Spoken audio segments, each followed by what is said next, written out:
my world where I will have to live with my children.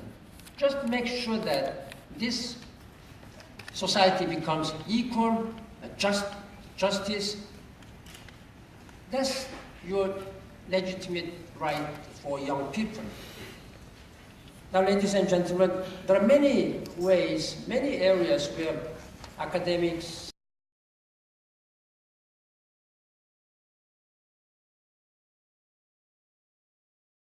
community one of the area.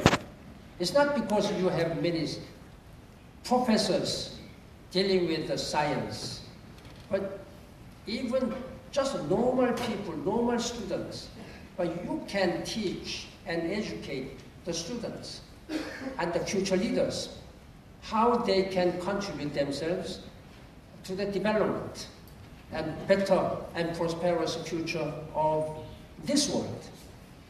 When it comes to climate change, it's real. There were some skeptics, but their voices have been completely silenced with the adoption of Paris Agreement December last year. Sea levels are still rising. Unless we contain this global temperature rise below 2 degrees and, if possible, 1.5 degrees centigrade, by the end of this century, this world and these human beings will face serious problems because of the sea level rising and temperature rising. We are seeing more floods, wildfires, and droughts. That means hunger will rise and economies will fail.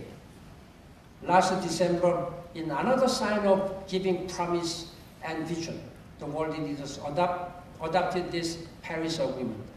Next month, on 22nd of April, I have invited world leaders again to the United Nations to sign this Paris Agreement so that it can become effective as soon as possible.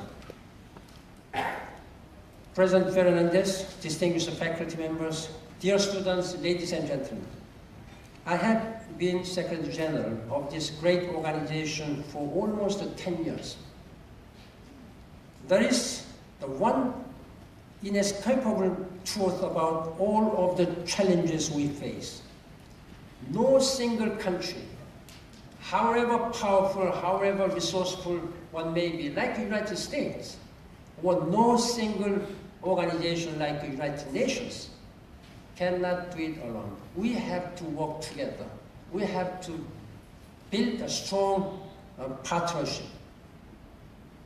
Over the years, United States has been a very generous contributor of humanitarian aid, development aid, and the leader in the fight against the hunger and terrorism and international peace and security. The country's economy and innovations have been engines of progress. Its embrace of diversity has inspired the world.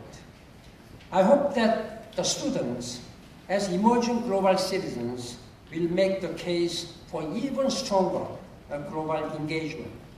In today's world, this globalized and transformed. The walls between the nations and international continue to fall away. The international interest and the national interest are increasingly one and the same. We need to work together towards new heights of international cooperation. I know it is easier to exploit fears or to think that one can impose solutions on others. But these are not the solutions for 21st century. They are recipes for disaster. During my time as a Secretary General, I have seen many inspiring examples of collective action that are taking the world in promising new directions. Not so long ago, there was widespread fear that Ebola virus would spread globally. But the United Nations and our non-governmental organizations pulled together and acted very quickly. Today, the disease is under control, and the three most affected West African countries have been declared Ebola-free. But we still have some Zika virus. There are many other diseases, tropical diseases, which we have to address.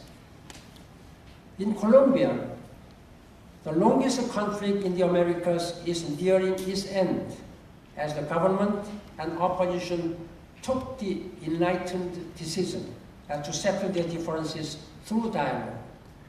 And in clinics, labs, and classrooms across the world, dedicated individuals are nurturing young lives and new ideas that will advance human well-being and enhance our shared future.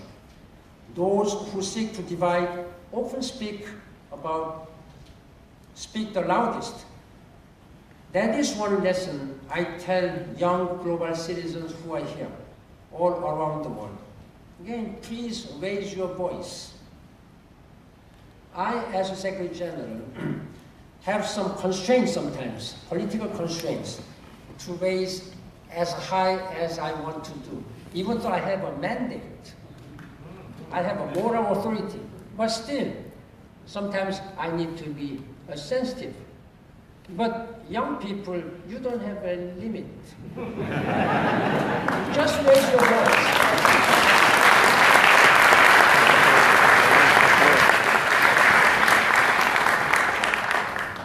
Please make good use of that freedom.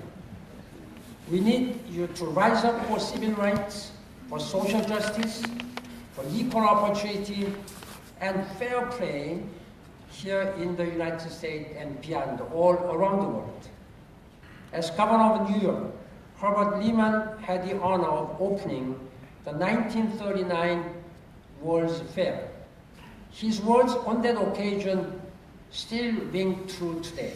I quote, "The hopes and aspirations of America are in no way different from those of the rest of the world," unquote. All members of our human family want basic services, decent jobs, democratic systems, human rights, and peace.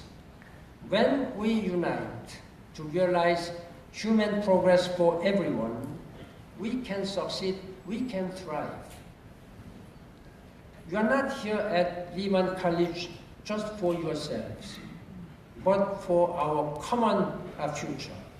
I call on all of you to give back what you have now as a global citizen.